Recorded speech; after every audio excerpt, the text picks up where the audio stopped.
off here. So thank you for joining us, everybody, to see TFL Town Hall. We're going to go a sharp 45 minutes tonight. This is a webinar format. That means your questions can be typed in.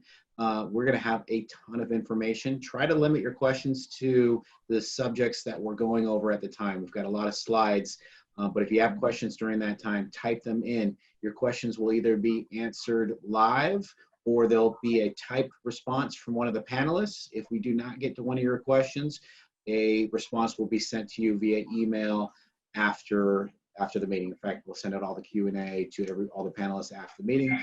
In addition, this is taped. So if you do have people that have missed it, you're able to go ahead and watch that. So with that, I will send it over to Jamie to kick us off. All right.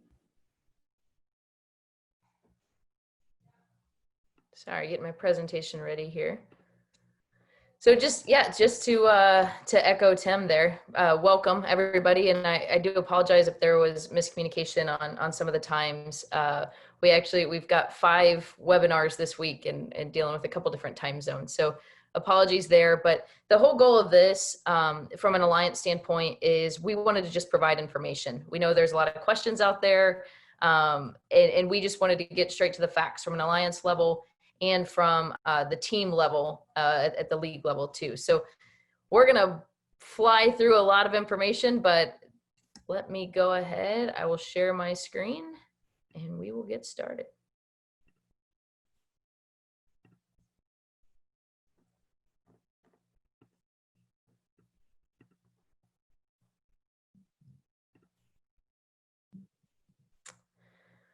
All right, so just start with the agenda.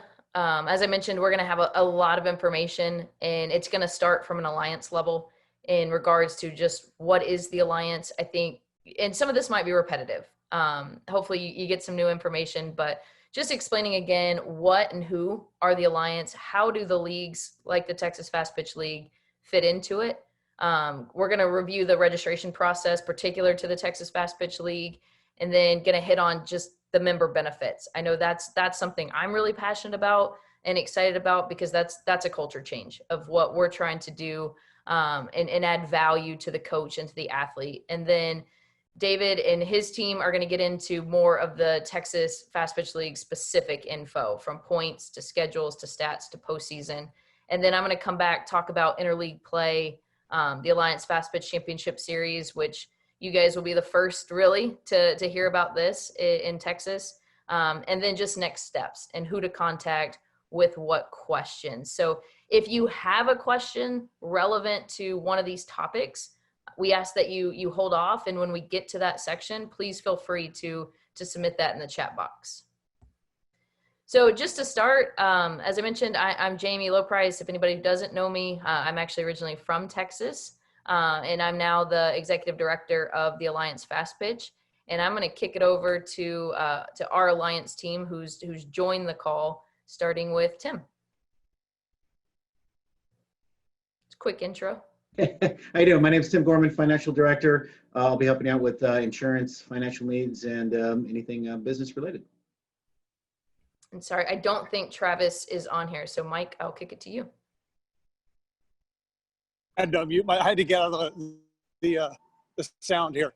I'm Mike Stiff. I'm the CFL commissioner, and any questions, we look forward to answering them. Should be a good night.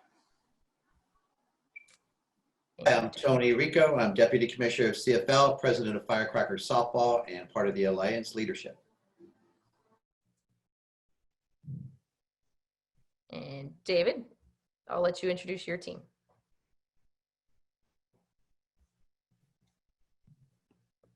I think you're on mute. Sorry about that. I'm Dave Oracle. Most of the people here probably know me from TFL. I'm the commissioner, and Scott is, I think, not able to make it right now. Scott is our deputy commissioner. Scott is also the program of the Bombers, and I am the assistant program of the Bombers. Kevin is here. I'll let him introduce himself. Hi, Kevin Shelton. I'm with Texas Glory. I'm the league administrator, which means problems with signing up and signing in will be directed to me eventually, and get to run the championship tournament.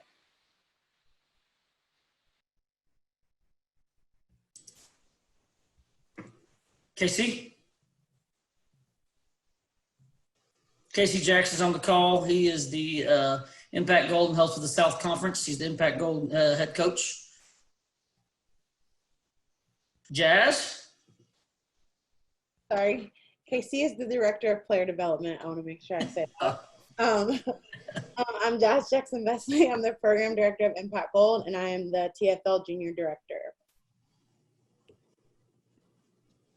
And Jack. Hey, good evening, everybody. Jack Foltz here with Glory Atkins. I am the North Conference Director for the TFL.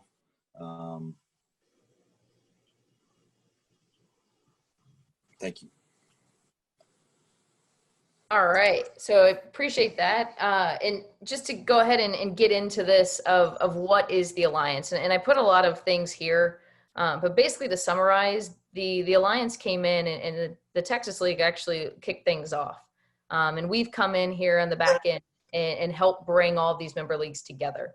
And so I highlighted some keywords that I think are important in regards to organization, creating this organized structure, providing purpose to our play, as you guys have seen, from the point system to the stats, meaningful games, your points leading into a championship. And what we'll talk about here at the end is your play in the TFL and how you finish is ultimately going to promote you to the Alliance Championship. And so creating that pathway where you're truly having to earn it and compete on the field is a big part of the Alliance, but it's bigger than that. If you see this goal to drive athlete-centric programming and development-based resources, I can't say it enough when we talk about putting the athlete first and leading decisions with the athlete. And so sticking to those core values, that's become the biggest thing, and why we think together we can all change a culture here. I put this on because we get this question all the time. Are we the new sanctioning body in town? Are we an event company? And the answer is no to both of those. And actually, to be completely specific, we have that in our actual operating agreement that we are not an event execution company. And actually, the beauty in a lot of what we're doing is working together with the different associations. And you're going to see that at the TFL level from your event schedule, and you'll also see that at the national championship level as well. So these are kind of the 4 pillars that I like to talk about with the Alliance: enhanced competition, athlete and coach development. And we'll get on that when we talk about the memberships and what that means. A systematic identification of top athletes across the country. And there is much more to come on that when we talk about stats and just competition on the field and putting these kids in their native environment. And then collaboration. And that's been one of the coolest things I've seen happen in the last 3 to 4 months, is just that unity at all levels. So how does it work? You can see all the logos on the bottom there. And actually, it's pretty cool that Jade is on this call, as she was the creator behind these logos. And I think the logos themselves speak to the synergy and the unity that we've had. It's been incredible watching a lot of these top organizations from across the country devote their time and get on these calls and say, hey, we want change and we want to be a part of something different. And so I applaud everybody that's on this call and wanting to be a part of a culture change. Just different things we work together on. And it doesn't mean that they're all the same, but there's collaboration amongst all these leagues that's happening at the stats, the points. I'll talk about interleague play and what that's going to mean. Postseason berths, when we talk about dividing out the 64 berths for the championship and what that's going to look like. And then overall, by combining our resources and our membership together, what we can do for our membership, and then how we can go out and get sponsors. So this is a big one. I know we get a lot of questions on with the registration process. So I'm going to pass it to Tim and talk through, what that means from a team and then individual level.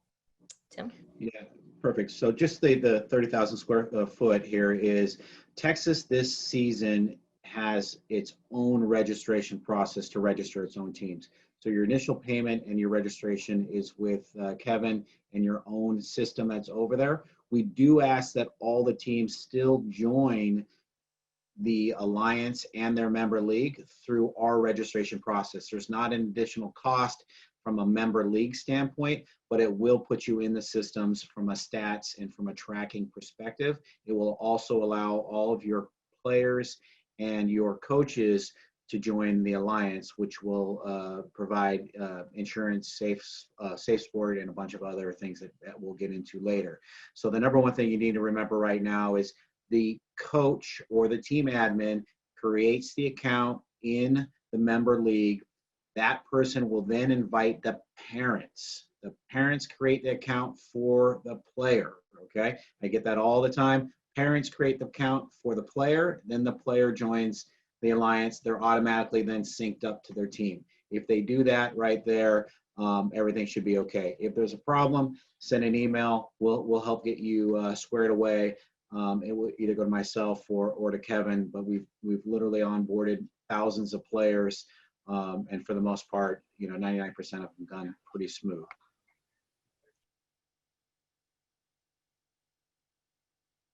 That's it.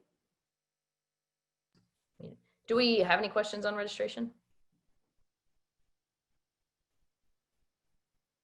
All right. Contact Kevin. That's the key. Contact Kevin. Eventually. So I want to hit on this because I think this is a big part. And so when you go on and when all of your athletes and coaches become members, this is where the value is. And this is an evolving, I'll tell you right now, we're getting teams signed up. But this is the big picture of providing this value and what we're seeing. So from an athlete level, and I'm sure Jazz can attest to this too as a former player, there's a lot of players who want to give back to the game and help each other. And I'm just going to show you guys a real quick little snippet of what we did in California. And I will say, this is coming. We're going to add way more to this and way more areas as well. I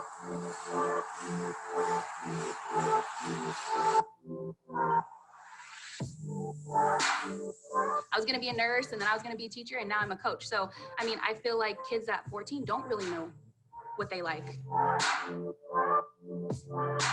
Social media can kind of make or break you, and that was something we had always been taught. Find that somebody who you identify with and start to model your life like that. I don't think you have to put this pressure on you and that I can only post that it's my brand, but be smart and understand that people are going to see it, especially if you're being recruited. Obviously, brand is very important. I think social media is a reflection of how you want to be seen, of how you want to be judged, of how you want to perceive to your teammates and to your fans and to your coaches and who you represent. So use it in a way that you want to be seen and known as. Player development. We're not just about making these girls great softball players. I want to make sure they're great people.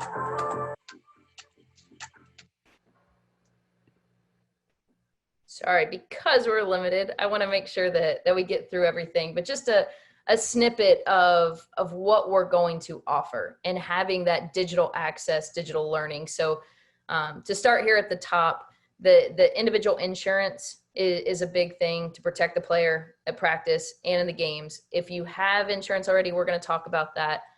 USA Softball National Team Program Fund. I think that's a big deal. What we talk about with the Alliance is supporting the national team level and the professional team level, but developing that systematic process for our youth national team is going to be huge. And a lot of you have kids that should be a part of that. And that's gonna help with that funding. The digital learning is gonna be a big opportunity. And like I said, those were just a few athletes that we already got content from, and that's gonna continue to evolve as well. And we wanna give back to the athletes.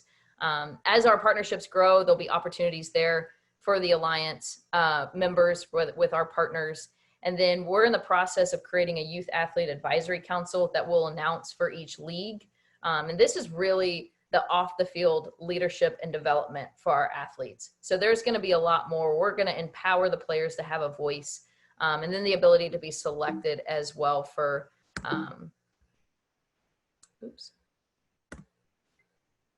get back to the coach. Let me do a quick, this one's real quick, but this shows you just what's to come with the coaches as well. That I could kind of sponge and follow and absorb has really helped the way. And now the fact that we're sitting here communicating with each other, you know what I mean, and willing to share this information that we've all took years gathering, I think is really truly something special, and I'm excited to really be a part of it because I think it's going to benefit our game in so many ways. It's just, I'm really excited about it.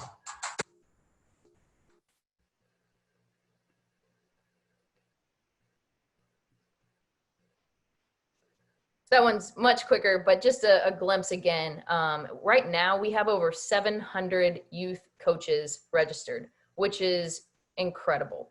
And how much education and resources can we pour into our youth coaches? And you don't get that all the time. Speaking with that group there on the panel, we were talking about, Mike gave a story of his 12 and under team and talking about bunting or first and thirds and just some game strategy that it's different when, Coach Evans is talking to her about her college athletes versus what you guys get to learn. And when you're trying to get a 12-year-old or a 14-year-old or a 16-year-old to learn. So that coach council is going to be huge. So when you become a member, the insurance, the background check, Safe Sport, which is also really cool. We're going to have that many coaches background checked in Safe Sport, a coach mentorship program that's coming, and then the same thing in regards to our partner benefits. So speaking of insurance, this is a question we get a lot, especially if you already have insurance. So I'll let Tim hit on those. Yeah, this is probably the number one question that's asked of me anyhow is how does the insurance work? The insurance through the Alliance is through USA Softball.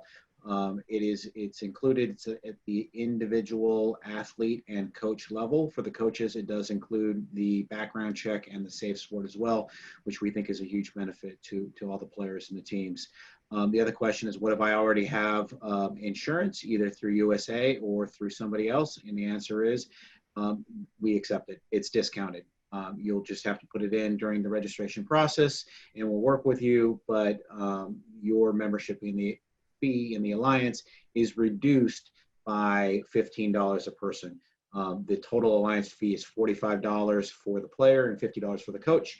And a lot of that goes to the support of USA athletes. It goes back to the members' leagues. It goes back to the championships, amongst some other things as well. Perfect. And then we get this one quite a bit as well, of just when do I get my insurance? When do I get my background check? From a background check, I know that they are emailing that link. Tim, do you want to add anything in regards to the process there? Yeah, I can say the process is literally where there are thousands of players that are going into it right now. I'm going to be sending out blanket insurance. So if you're in the process, if you signed up and you need insurance for right now, I'm going to be sending out blanket insurance that's going to cover you in this interim period. If you need endorsements, field endorsements, things of that nature, there's a resource that you can click on. We sent that out several times by going directly to the USA site. You can also send an email to myself or to Kevin, and we'll make sure you get hooked up. So once you join the Alliance, you are covered. Just want to make sure that that's out there. All right, and we will kick it over to David and get into the TFL specifics. All right, thanks for everybody being here. We're going to first talk about the point system, which is basically off a kind of percentage of two different categories. One is your league games and the other is your bracket results. So I'm going to leave it to our championship director, Kevin Shelton, to explain his method to his scoring system, or our scoring system. Again, it's all about winning. As David kind of said, it's two parts: winning percentage and bracket points. And there's a formula which will be on the page where we have our points displayed to help people understand it, but it's pretty basic. Just about ultimately win games, have high win percentage, do well in tournaments, get points in the bracket play, and you'll be near the top of the standings. If you have specific questions about how it works, you can always email me. I can send you the data. Everything's public info. All the formulas and the methodology has been determined, so there's no, dreaming it up as we go. As far as what do points mean, I think you just said that is obviously those two categories give you your total amount of points.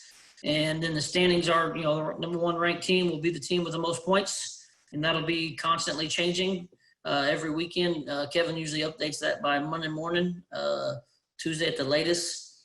There's been some questions about, can I play up in age divisions? Teams can do that, but you're not going to get bonus or any extra points for doing that. So you're risking that opportunity. So that is up to each team. Go ahead, Jamie. The event schedule is always on our website, tflfastpitch.com. We try to keep that as updated as possible. Right now, you can just hover over schedule and go to event schedule, and that'll show you all the events that we have currently. If anybody is willing and wanting to add an event, then they can definitely contact us and we can send you the link to do that. And then we can, it doesn't take a lot. It just takes pretty much one committee member agreeing that it's a event that'll be good for the league, and we will add that to the league event schedule. How do I know when I'm playing another member team? The team list will be updated as soon as it's finalized, and that way you can always have access to it. Plus, you can always look at the standings page, which will show all the teams that have registered. Individual stats, I think that's going to hand it over to Jamie and those that are more involved with Athletes Go Live.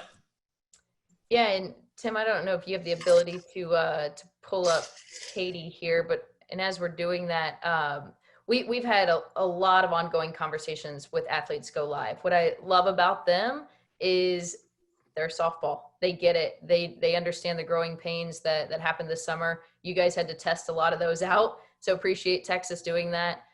They've added a ton of team, and Katie, who's going to speak, is helping on the onboarding process, where naming an official scorekeeper for your team is going to be a big deal. It's like at the college level, you have an SID who keeps stats. So having that official scorekeeper and then understanding everything that they do is a big deal. And this will help us create unity amongst the leagues at both the individual level and then also the team level.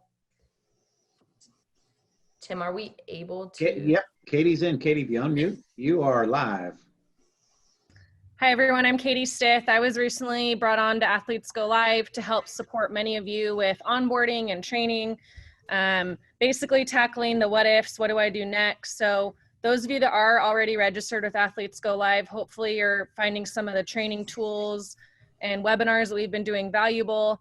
But I look forward to helping all of you get onboarded. If you're not already registered, as you do register, we'll take you through the steps to get going. And as Jamie said, I think the coolest thing, I've been a user of Athletes Go Live for over a couple years myself. And I share with all of you a lot of the headaches, and we're grateful you've been sticking with us. And I think that things are turning a corner.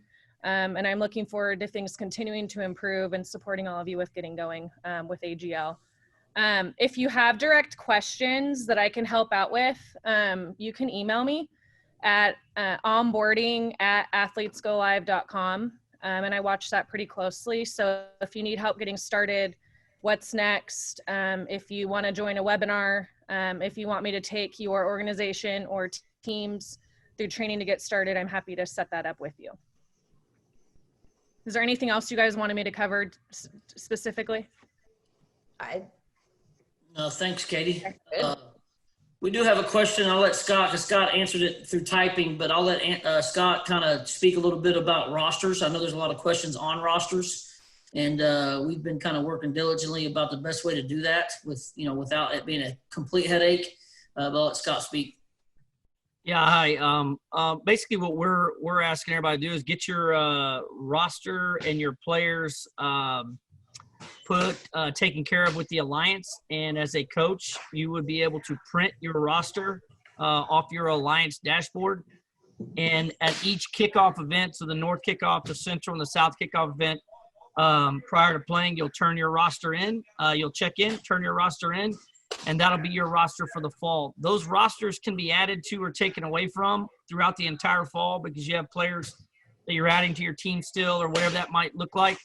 But on November 1st, they would lock for the fall season prior to the TFL championship that would be taking place in the next coming 2 to 3 weeks. So basically you have up until November 1st to kind of add or take away from your roster, but they all must be members of the Alliance so that they are on your roster that is turned into the TFL.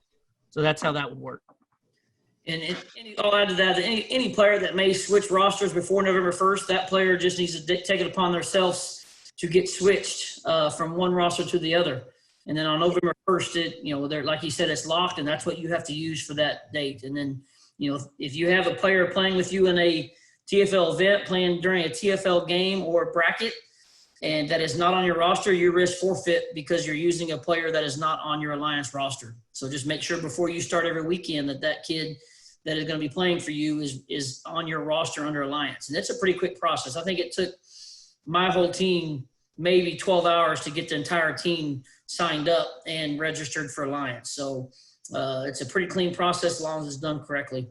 And just real quick, David, because we get this question, if a kid changes rosters, contact Kevin, your league administrator. They will not have to pay another Alliance fee. So I do want to state that an athlete does not have to pay again to be a member of the Alliance, because that membership covers you for the year, for the season. We got a question on guest players, which we kind of answered. If you have a guest player, you better get them added before the event starts, because if somebody's playing you and they pull up your Alliance roster and that kid's not on it, then that's easy deal. So bottom line is just make sure you're able to get kids on your Alliance roster before they play, or else you risk forfeit. Pretty simple. Now there'll be a lot of our events that obviously the first game that you play versus TFL team is going to be your TFL game for the event, and then there's usually going to be a couple games that probably are not TFL games. So, those are exposure games, and those are set to design to have that. So if you're playing kids during exposure games then that aren't TFL league or bracket games, then it's a free for all. All right, Dave, we got your league postseason. Okay. League postseason for the fall is going to be the top 8 in each tier 1 and tier 2 in each age group. So 14, 16s, and 18s will have 8 in tier 1 and 8 in tier 2. If you're a juniors, which is a 10U, 12U coach listening in or watching this recorded video later, you should be getting some information soon from me or Karen Wright or Mike Miller. Karen Wright will be our South Juniors Director for TFL, and Mike Miller will be our North Juniors Director, getting more people involved to try to kind of get the younger ages more involved. But for the 14s, 16s, and 18s, the fall championships will be at different college campuses tentatively, as long as we can play there, on November 20th to 22nd. The format will be a College World Series format where you have a double bracket that has a cross bracket after the winner's bracket loser. For those that are familiar with how we did the TFL championships in the summer, it'll be the exact same thing except played over 3 days. The top 4, if you go ahead to the next page, the top 4 will earn their tier 1 berth from the tier 1 group. And they'll earn their tier 1 to the Alliance tier 1 championships. The top 4 from the tier 2 fall championships will earn their tier 1 advancement. So those 4 teams that earn the tier 2 Alliance championship and move up to tier 1, they could actually advance that the next summer into tier 1 Alliance. So it's a lot of opportunity for advancement. And that's the biggest thing that Alliance and TFL and a lot of these leagues were built, is everybody's got a chance within a season or a year to advance and prove themselves as, a premier team or a tier 1 team. So I think a lot of this information has already been put out, and I assume most people know this stuff, but if you have any questions, let us know.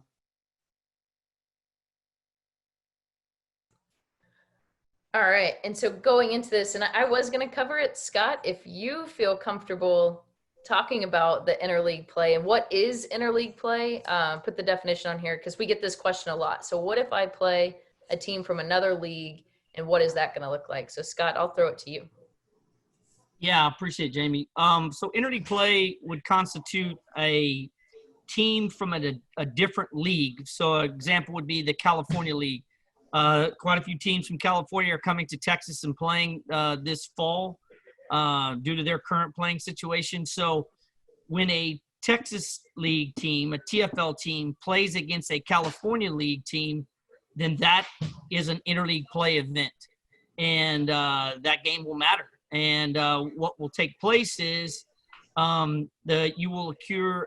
teams can acquire over the course of the year Alliance PowerPoints, and they're for an acronym, it's called APP.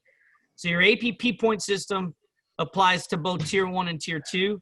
And the way it works is if a team from California who's coming on the road to Texas plays against a team here in Texas, if they win the game, they get 3 points for that. If the Texas team wins it, they get 2 points for that.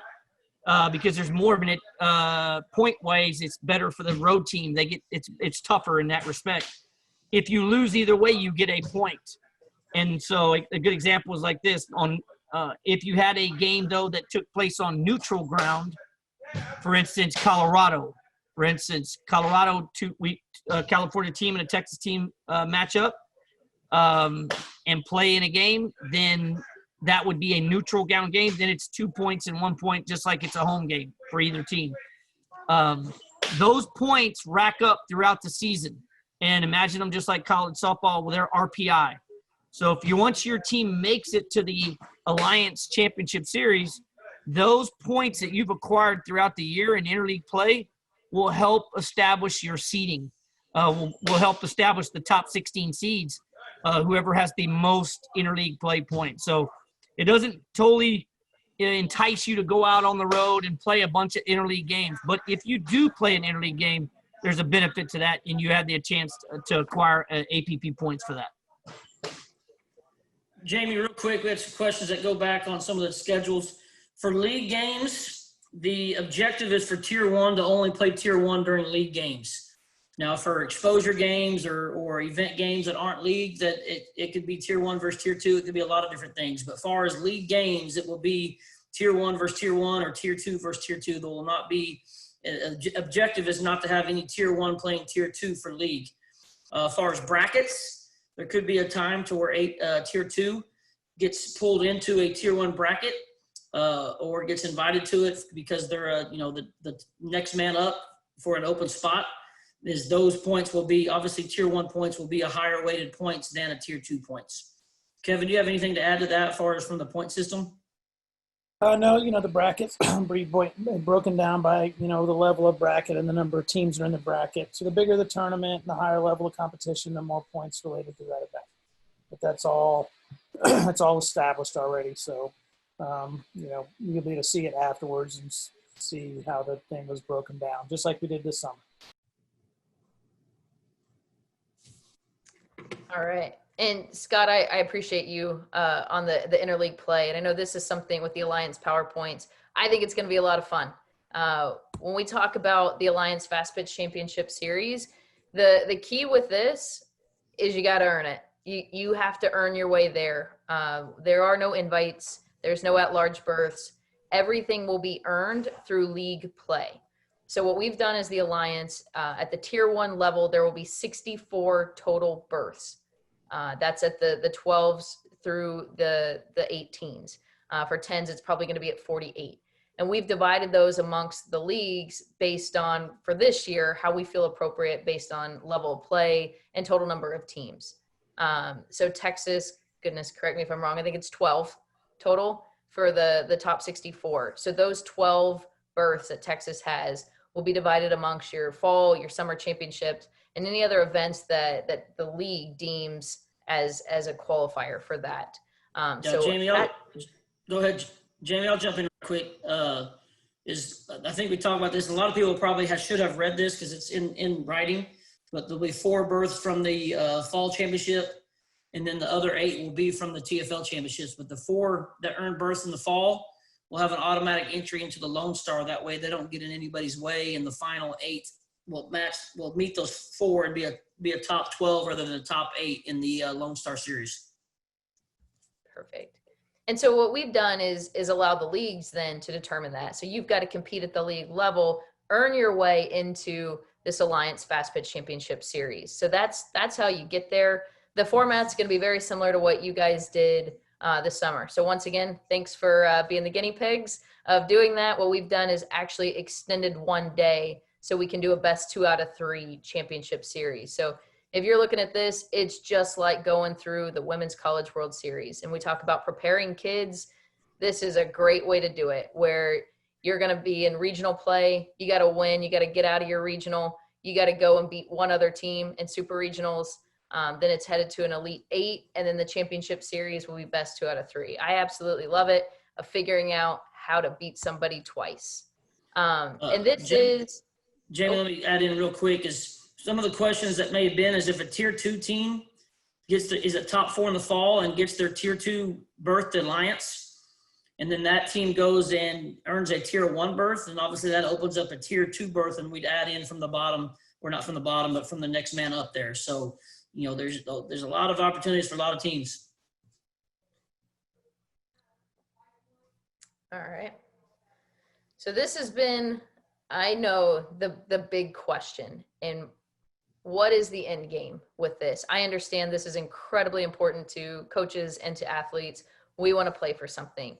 When I win the Texas League, where do I go? What does that mean? How do I get to compete against the other champions of the member leagues? And so, to be completely honest, one of the reasons this has taken a while is the strategic partners on the right that you're going to see. When we talk about our core values and collaboration and unity, we have begun partnering with the associations in regards to doing what they do best, in regards to venues and hosting events. And so this year, the 10s and 12s, and we're looking at tier 1 and tier 2 being in the same exact location. So that way, you know that if you're 14 under, you know where you're going. You just got to earn your way into tier 1 or to tier 2.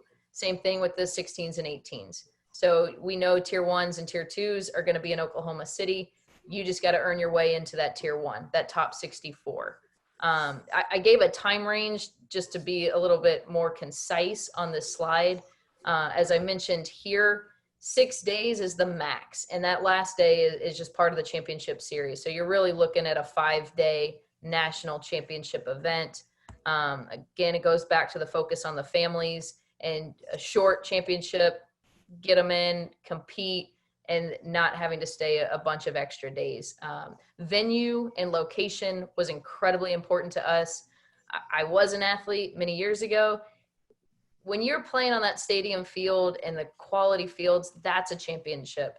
We want these kids to truly play for a championship, and to have that experience on and off the field. If you've ever been a part of anything, any events that I've done, we're going to roll out the red carpet in regards to preparing these kids off the field too, from a media standpoint to a banquet, an opportunity to honor our individual award winners at the end of the year. But this one's going to be a lot of fun. And I would expect official announcements. If it's not Friday, it's going to be middle of next week. But we wanted to make sure we do it right in regards. But to answer the question, yes. And I'm very aware of what those dates are. But it's in a lot of schools start high school August 1st. And so the goal was to be done. If we put the athlete at the central part of our decision with championships, we need to be done at a certain time to accommodate the majority of these kids. And so that was the reasoning behind there. And then also to allow enough time for these league summer championships, because that's the way that you get there. And again, we want families to have an opportunity to give them a few days that they get to actually book their travel to an event. Jamie, all right. We have a question on the chat that has been answered, but we're going to need to go over it again. Is there's Alliance registration? There's not an Alliance registration fee, because this year the TFL registration was the fee. So the only thing that you're paying through Alliance is your $30 or $45 per player, depending on whether you get insurance with them or not, and then $35 or $50 per coach. So make sure that's one of our biggest questions. Is a lot of people think that they're paying the TFL entry fee and then also paying a registration team fee for Alliance, and that is not the case. It's one thing. It just happens to be separate as of right now. Eventually, it'll be all through Alliance and all one place. Perfect. We have gone through all of our content. I did want to emphasize, just if you have questions, some of the specific areas with registrations, that is your league administrator, and that is Kevin. Insurance questions, if you have them, Chris Sebring, and I'm sure we can get you guys that contact. And then if you have general Alliance questions, send them my way at this email address here. But we'll make sure we get those all answered. This is recorded. It will be posted But since we have a little bit of time, are there any more questions or comments from anybody? Yeah, I mean, my biggest thing is just make sure you understand that TFL Fastpitch.com is a great resource for staff.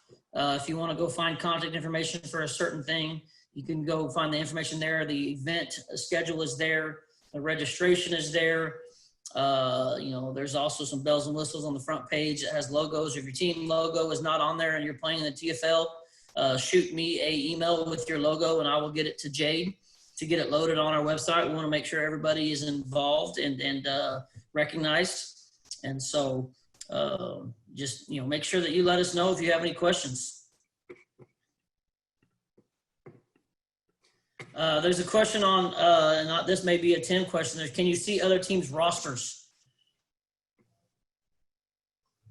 You know what, that's a good question. We hadn't thought about that, but that's something that we can consider, and there's a need for it. We can certainly look to make those public. That's honestly the first time I've been asked that. Yeah, that is a great question. I mean, just even if it's on the website and it's a one-click, you know, thing with the team's rosters, that'd be a definitely good thing to be able to do that. So Yeah, that's something we can look to make happen. The other one is the meeting being recorded? Where will it be posted? We'll send it out in about a day, and you can look to probably post to your social media sites as well as the Alliance sites. We'll hook up the links from all there. yeah, I had a question about 12U. 12U, again, we'll be starting that in October.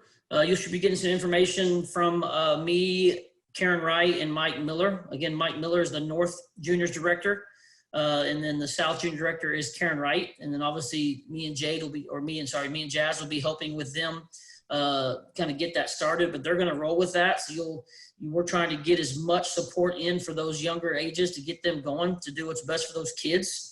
So the 10U, 12U will start in October. So the events that you may see, for example, TFL kickoff, those haven't made. And so we're going to have a little push here to make sure that we get those numbers built up, and the rest of the fall is going to be a positive experience for those kids. And the TFL Junior Championships will be on December 11th through 13th. Is that right, Jazz? December 12th and 13th, I think, is the Saturday, Sunday. Yeah. And that'll be, it'll all be in North and South, kind of separate, because those 10s and 12s don't travel as much. So the North will play and have the standings. The South will have the standings. And we've come up with a pretty cool format. And I think it's kind of to be announced, but in Sugar Land on that December 12th and 13th, we'll have 4 different brackets. We'll have a North bracket A, a North bracket B, a South bracket A, and a South bracket B that will play as a double elimination, and the winner of each will earn the right to play at U of H on Sunday in a 4-team single elimination championship. So, you know, a really cool format for those young kids playing on a really cool stadium at U of H. So, I mean, it's, you know, something I think really would be good for those young kids. So we're really working hard for those kids.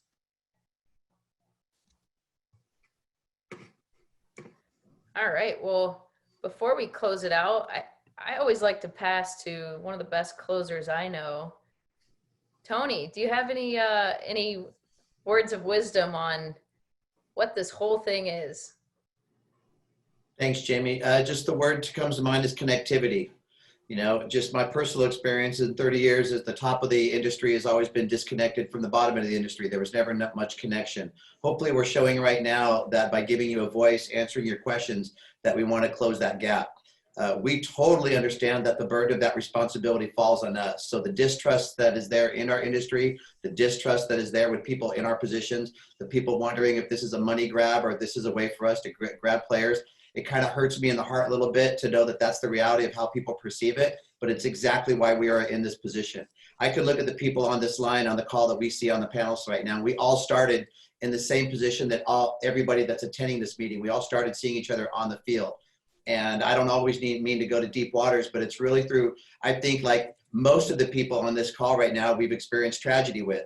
And it's realized that we really cared about each other when I know that somebody there was hurting. So I don't know, it's up to you if you feel like you want to be cared about, you feel like you want to be appreciated as a customer, and that burden of responsibility is on us. I totally get that. So if you're not sure about it, keep one foot on steady ground and keep one foot and keep your eyes on what we're doing. But I am excited about the future. So let's do this together, people. And like I said, when you're feeling good about it, let's get together and see what we can do to make this place better. I like it. David, anything else? I'm not following that. We do appreciate, as a TFL committee, all the support of helping us be the guinea pigs of this whole thing. And we couldn't do it without the teams and the questions and the emails and all the time that we've spent trying to make this right. And obviously the Alliance Board of Directors has been great on taking this to another level. And so I'm just glad that, we got to lead the charge, not necessarily be the leaders, but we did get to lead the charge and kind of prove that when you work together, I mean, heck, we got 6 or 7 different big programs working together to, do something special. So, and Alliance is just following suit with that. So excited about the future of Texas softball and the Alliance softball. I couldn't say it better. You guys really did lead the way, and very appreciative of what Texas has done at all levels, from all the teams who participated in this and people who put egos and everything else aside and said, hey, let's do this for our kids. And you're seeing it on the brands here, but also I can see the participants as well. And I watched you guys this summer. So thank you to all the teams, and truly keep asking questions. It makes all of us better. Somebody just stumped him. That's amazing. That my mind's blown right now. So thank you, everybody. Thank you to the TFL leadership as well. You guys have been awesome. So game on. Let's go. Good timing. Thanks, everybody. All right, guys, stay in touch.